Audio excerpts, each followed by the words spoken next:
Now, welcome to our presentation. What we'll be doing is I'll be sharing with you some concepts and the things that you need to learn for you to be able to know if okay ba sa sarili ko and then sa mga kaibigan ko rin, sa mga kakilala ko. The first thing that we'll be talking about is the concern of 100% of Filipinos.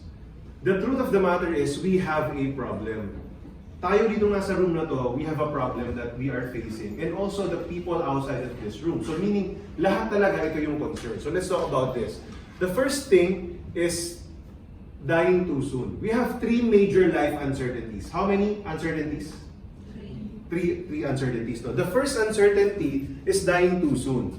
Of course, everyone will die, but if you're a breadwinner, most especially, and you die too early, maybe your family is not prepared. Tama ba?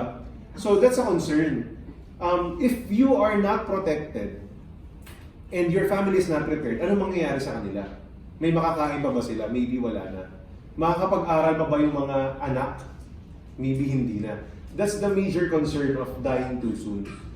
Do you know people who are breadwinners?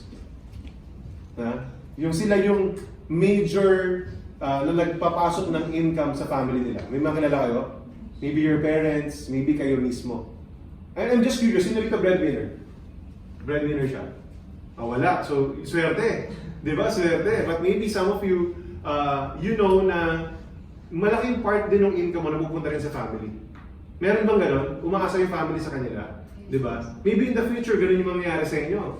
If you're single today, and then nagkaroon ka ng family and nagkaroon ng anak. Right? Imagine that. Pag nagkaroon ng anak, even if you're single today, important na yung income mo. Kasi imagine, kasi mag-asawa, hati kayo sa income usually, di ba? So pag nawala yung isang income, ang laking problem nun. Tama? Lalo na in a breadwinner. Me, I'm a breadwinner. My wife is not working. And we have 1 son. Di ba? So if something happens to me, paano sila kakain? Paano yung pambayad sa bahay? Tama? Paano makakapag-aral yung anak? Right? So that's very important. Nobody wants to die too soon. And sometimes you don't even think about it. But we have to be prepared. The second life uncertainty is living too long. It's actually more expensive to live too long than to die too soon. May mga kilala ba kayong sa pamilya nyo o sa bahay nyo, matanda, retired na, and then wala na silang trabaho? Meron ba? Right? Kanino sila kumukuha ng income? Pension, swerte kung may pension. Tama? Ako, lola ko, swerte. Yung lolo ko, nung namatay, may pension siya, napunta sa lola ko. But not everyone worked in the government or in a company that was able to give pension. Tama? And minsan, yung pension, sapat lang pampagamot. Di ba? Kasi nagkakasakit na tayo by that time. Right? So, imagine, compute tayo ng konti. If one person is spending 20,000 pesos per month, decent lang ba yun? No? Hindi naman siya ganun kalaki, decent lang. Spending 20,000 pesos a month, in 1 year, so 20,000 times 12, that's 240,000. If this person lives for 10 years without income, that's 2.4 million. Right? 240,000 times 10. What if 20 years na buhay si lolo at lola? Right? Or tayo? Sino dito gusto mabuhay ng mahaba? Siyempre lahat tayo, we wanna enjoy life. Diba? Trick question, hindi. Right? But maybe, actually there are some people, they don't want to live long because they realize this.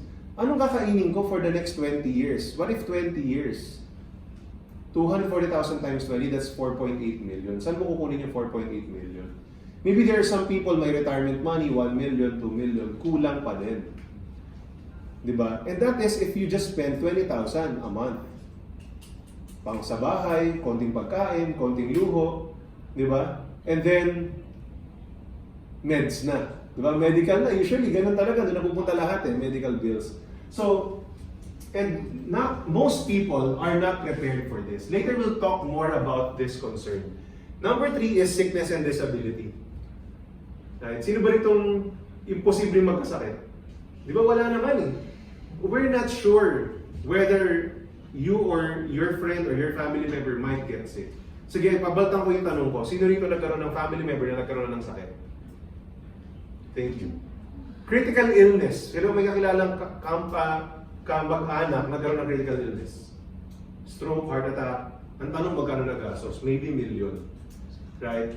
So, sickness and disability is one of the major causes of bankruptcy of a family. Because, hindi na paghandaan. We're not certain whether magkakasakit or not. So, mahalaga ba, in all these three, mapagpreparahan natin? Tama? So, that's important. This is the major problem of all Filipinos out there. Right? If there's a problem, there must be a solution. Tama? So, later we'll be talking about the solution. And also, if you'll be doing this as a business, if you are a financial advisor, when you have a problem and you solve a problem, do you think it's a good business or you can make money out of it? Yes or no? Yes. Right. So that's the job of financial advisors, to make sure to make people aware. Kasi meron talaga to. These problems are present. Nakakalimutan lang natin. Right. Let's talk more deeper into the real life scenarios. So let's talk about the real life scenarios na na-experience natin out there.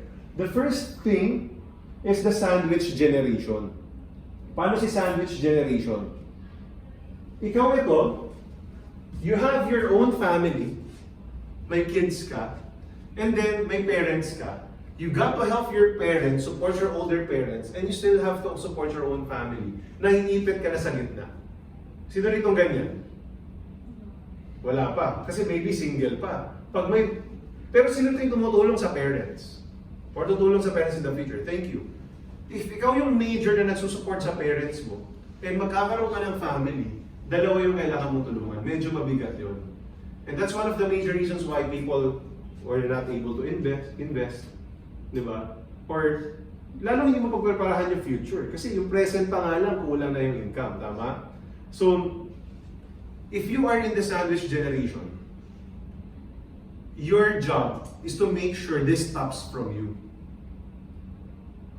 Hindi na to dapat sumunod sa future generation, yung mga anak mo, maging sandwich din dahil ikaw naging pabaya, hindi ka nakapag-prepare, you leave too long kasi gusto mo, di ba? Pero wala kang makuha na ng pera at ang income. So, ang magsusupport sa'yo yung anak mo. Hindi naman masama yun on an emotional level. Of course, we want to help and love our parents. Tama ba? Pero financially, that's the reality. Mabigat siya. What if everyone has prepared for themselves? So, hindi na natin sila kailangan tulungan. Tama ba? Tutulong tayo dahil gusto, hindi dahil kailangan. Mas iba yun. Right? So, if you are not in the sandwich generation, if you're one of the few people who are blessed na hindi ka nasa sandwich generation. Ako, my mom is not working, but hindi naman siya nangihingi ng pera sa akin madalas. Minsan lang, konti lang. My dad is still in business. Ganyan. So, I'm blessed, and that's maybe what's one of the reasons why I'm in this industry. I want to help more people. No, kaya 7 years ago, I'm looking for an opportunity to help more people. Nung nakita ko to, and I learned this thing, sabi ko, ang dami ng taong pwedeng makausap and ma-educate that they have to start planning for their future. Diba? Kumita na maganda ngayon, huwag ubusin lahat, i-invest some. Kasi in the future, if you stop working, or when you stop working, or when you're unable to work because of sickness or old age, dalawang tao na yung kailangan mong pagtrabahuhan today. Yung tao ngayon, ikaw, tsaka yung future self mo na nangangailangan ng tulong mo. Pag hindi mo ginawa yun, ibang tao tutulong sa'yo, pabigat ka. Sino dito gusto maging pabigat? Wala naman, di ba? In reality, ayaw naman talaga ng tao. Kaya lang hindi lang natin na-educate. Hindi lang natin na-realize. Am I clear? So if you're not in the sandwich generation, my mission for you, or my challenge for you is, do this business. Help promulgate and share, spread the financial literacy. This business, or what we do here as a financial advisor, this is a mission more than a business talaga. Right? Income follows because we're helping other people. This is one of the few businesses or industries or careers wherein talagang ito, we do this because we love it. Hindi ka tatagal sa industry na to if you don't love what you're doing and if you don't like educating people. Kung puro kita-kita lang. Kasi maliit lang naman ang kita sa isang financial plan. That's the reality. Kikita ka ng malaki pag marami ka natulungan. Like Karin already has 100 plus policies this year. 100 plus families yun. Natural, kikita ka talaga ng malaki. Kasi marami ka natulungan eh. Diba? So hindi mo talaga pinagkakakitaan yung tao, tinutulungan mo sila. Do you like that? That's why I love this industry. The next real life scenario is the cost of inflation. Diba? Sabi nila mababa yung inflation ngayon. Tama ba? Nakita niyo ba sa news yun? Right? Kung nakita niyo sa news yun, ang baba ng inflation ngayon, the only reason is, ang taas ng inflation last year. But, titignan mo is the price of goods. Is the price of goods going down or going up? Diba? And kahit pa mababa ang inflation, may inflation pa rin. Tama ba? Meaning, tumataas pa rin ang bilihin. Ang tanong, yung pera mo ba kumikita? Is your money invested in making money? That's one. Number two, is your income growing more than inflation? Yung sweldo mo ba tumataas more than inflation every year? That's the question. If not, then you got to do something about it. You got to make your money work for you. Start investing.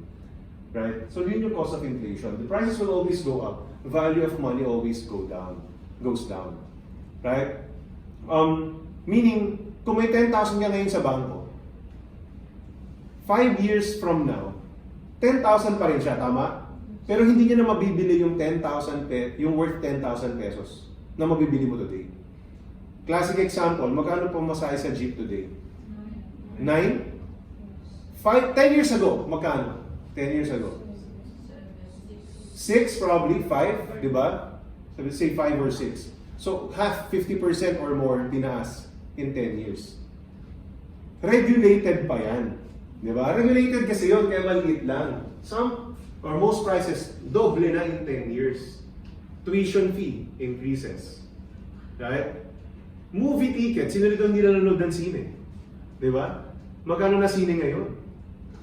250? 10 years ago, magkano? 120? Di ba? Almost double. Pag yung high-end ka pa, 400 na. Yung movie ngayon. Starbucks, let's talk about Starbucks. Magkano Starbucks? 180? 200? 20, 200? Tama. Magkano before? 100? 120 probably. So price almost doubles every 10 years. Usually ganun talaga yung nangyayari. That's inflation. Affected ka ba? Affected ba lahat ng tao sa labas? Outside this room? Yes. Right? That's why we also need to educate them. When we educate them, they will already realize, oh, oo nga, no, kailangan ko pala talaga mag-invest. And that's what financial advisors do. We talk about the hard things, the difficult things. We make difficult conversations. People don't want to talk about this. Sometimes, parang pinapalipas na lang natin, hindi natin iniisip. Pero realidad to, tama? Affected tayo eh. We have to talk about this. The third thing is, again, yun nga, rising cost of inflation. Of education, sorry. Right? When I was in Adamson University, 2004, when I entered school 15 years ago, ang tuition lang namin, full load na, 30 units, 30,000. Ngayon yata 60 na siguro, maybe more. Sa ibang school, mas mataas pa. Sa UE, magkano tuition? 50. 55%. Tapos every year tumataas ng 5%. Mababa pa yung 5%, diba? Kasi minsan nga 10 to 12. Siguro mataas na yung base ngayon, kaya 5 na lang yung ginagamit. How about other schools? Di ba ang responsible parent, you want to send your children to the best school as possible, tama? So what if you want to send them in LaSalle, in Ateneo, in other schools, UST, FEU, whatever, any private school, magastos na, tama? Nursery nga ngayon, I've heard 40,000, 50,000, di ba? Ganun eh. Parang in reality, daycare center lang yun, iiwanan mo lang ng bata para natututo rin siya at hindi naman lagi nasa bahay. Pero yung spending something like that, magastos talaga. So, what I always say is education is a guaranteed expense. When you become a parent, wala kang choice, magpapaaral ka. Diba? So, whether your choice is just to either save money now and then earn interest because you started investing, or i-delay mo, tsaka mo pa siya gagasusin, pero pag wala kang pera, mamumutang ka pa and then even pay interest. Tama? So, the concept of planning for education is you start today. Yung gagasusin mo rin naman in the future. Kasi mas mura yan ngayon, tapos pwede pa siyang lumaki. Am I clear? Right? So that's another scenario. Another thing is that inability to replace primary income. May kilala ba kayong breadwinner na namatay? Maybe in some of your friends and in your relatives, ako may kakilala ko na yung tito ko. Ganon. So naiwan yung asawa niya and then isang anak. Buti nga, isa lang anak, so hindi ganon kabigat, di ba? Yun. But what if ang daming pamilya, tapos hindi pa nagtatrabaho yung asawa? Ang laking problem. Di ba? So, ang breadwinner, just like in this picture, para siyang ATM ng family. Diba? 15 and 30, walang choice, hihingi ng pera yung family mo. Tama? Diba? Para kang akala ng pamilya, nagpiprint ka lang ng pera. Diba? Ganun talaga eh. When you start working, ganun talaga. People who are dependent on you, talagang mag-expect sa'yo. Now, this is my question. If you have an ATM machine, if you have an ATM that prints money every 15th and 30th of the month, guaranteed walang sablay, i-insure mo ba yun? Yes or no? Yes. How come people don't insure themselves? Right? Yeah, possible. That's a good answer. Kulang sa budget, iniisip nila. But what if na-realize nila, ako yung pinaka-important asset eh. Di ba? Your ability to earn income now is the most important asset. Is your most important asset today. Because if you stop earning income, patay lahat ng budget, binabudgetan mo. Tama ba? So life insurance, the purpose of life insurance is to make sure the income continues in case this stops because of sickness or death. Right? That's the purpose. The reason why we get life insurance, the question nga is, let's say, if you're the breadwinner and something happened to you, how many years do you want me or us, Philam Life, to provide for your family? 5 years? 10 years? 15 years? 20 years? How many years? Ganon ka dapat karaming life insurance meron ka? Right? The basic rule of thumb to start with is 10 times your annual income. If your income is, let's say, 50,000 a month, 600,000 a year, you got to have times 10 of that, 6 million life insurance. So, most people are underinsured. 99.9% of people are underinsured. Because they thought, pag meron na silang isang life insurance policy, okay na yun. Right? So our job is to always remind them that you are the most important asset for your family. Not your house, not your car, not even your business. Right? Because your ability to earn income is the most important asset. Are you learning? Guys? Another thing is the cost of medical care. Nabanggit na natin ito kanina, maggastos magkasakit. Tama ba? Ang mas matindi pa ito sa namatay. Kasi yung nagkasakit, nawala na siya ng income, nadagdagan pa ng expenses. Tama? Right? So ganun siya katindi. That's why this is one of the major causes of bankruptcies of Filipino families. Ang masama pa dito sa Pilipinas, negosyo ang hospital. Do you realize that? Mahal magpaggamot. Grabe. Di ba? And even if you're employed and you have HMO, right? Sino ito may HMO? Meron naman, maybe your company has an HMO, di ba? Maybe. That's very good company pag merong HMO. However, most HMOs, magkano coverage? 100,000? Di ba? May mga benefit limit pa siya, di ba? Hanggang saan lang yung mararating? I was hospitalized 2 years ago. Nagpa-check up ako, tapos pinakonfine ako. So, 4 days, in short, 60 plus thousand in 4 days, di ba? Kung walang health card, wala. Pero hanggang doon lang, what if malalang sakit? Diba? What if malalang sakit? Critical illnesses, stroke, heart attack, kidney failure, cancer, saan ka kukuha ng pera? So these are the things that will happen. If you have a savings, it will get depleted. If wala kang savings, kailangan mo mamutang. Or ambag-ambag yung family. Pabigat, you become a financial burden to the people you love. Ang tanong ko, gusto mo ba nun?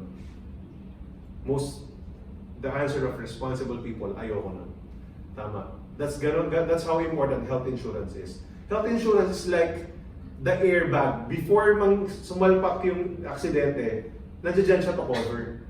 Right? Kung ito yung wealth mo, may business ka. Pag wala kang health insurance, bebenta mo yun or ipapangutang mo yan. Di ba? Pag meron, that's the buffer. Initial buffer na yun muna yung mauubos before yung napagtrabahuhan mo. If you're working for 10 years or end up, 10 years ka nagtrabaho, nag-ipon ka, may mga pinundar ka, mauubos lahat yun. Ang tanungan ng isang kong kaibigan dito sa Philam Life, sa mga clients niya, okay, may bahay ka, may kotse ka, may mga napundar ka, ano po ang unang ibebenta mo pag nagkasakit ka? Di ba? Kasi ayaw mo namang mamatay agad. That's the reality naman, di ba? O yung family member mo, ayaw mo namang mamatay siya agad. Gagawin mo lahat para ma-save it. So ano mong ibebenta? Right? So health insurance is very important. Are you learning? Right? So those are the major scenarios. But people don't talk about this or don't think about this regularly. Sometimes alam na nila but they don't act on it. Our job as financial advisor is to make you aware, that's one. And number two, to help you act on it. We're not better than you. We're just trained and more educated about these things. No, dito natin kumbaga parang tinataasan yung skill level and knowledge natin. This is what we always talk about.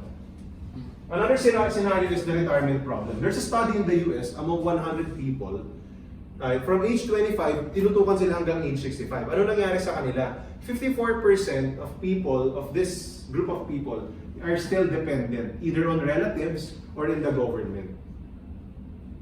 Right? When they retired at age 65, wala na silang pera or naubos na, they have to depend on other people. Gusto mo ba nung ganun ka rin? Siyempre hindi. 36% are still working. How many of you have been to Singapore? Or other countries sa ibang bansa? Thank you.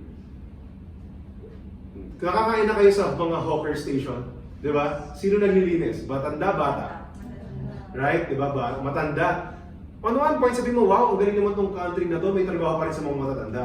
Di ba? Pero in reality, hindi ka ba naawa? Di ba hindi na makatayo na diretso, ugod-ugod na nalilinis pa ng ganyan? And the main reason is they cannot sustain their lifestyle. And it came to a point, I have that realization that even a rich country like Singapore cannot save their people. Paano pa sa Pilipinas? If Singapore cannot even do that, paano pa sa Pilipinas? Right? So, you might still be working kung walang iba tutulong sa'yo. Diba?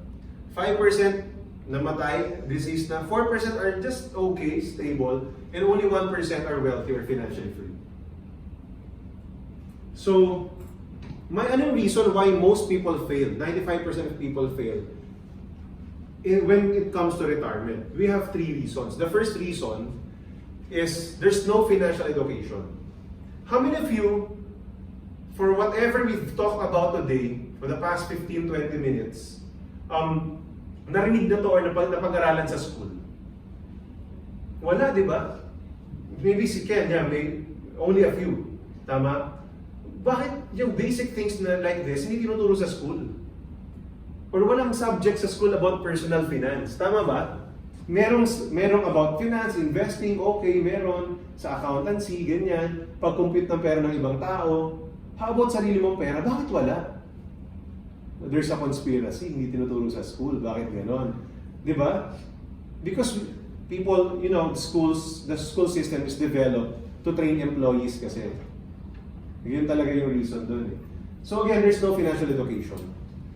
Maybe there are some people naka-attend ng ganitong seminar, nakapanood ng video, naka-watch nakabasa ng libro sa YouTube, ganyan. Pero walang game plan. Okay, alam nila. At the top of their mind, okay, important to. Pero walang nagawang plano. So, hindi rin pala okay to. Or, nakabili ng isang insurance policy, akala nila okay na yun. Pero hindi pa kasi yun ng enough game plan. Our job is to make sure tutukan kayo, tutukan yung mga clients, para ma-hit yung mga different financial goals. And third, there's no financial coach. Walang nag-guide sa kanila, walang nagre-remind, oy, akala ko ba Ken, gusto mo na mag-start ng investment mo?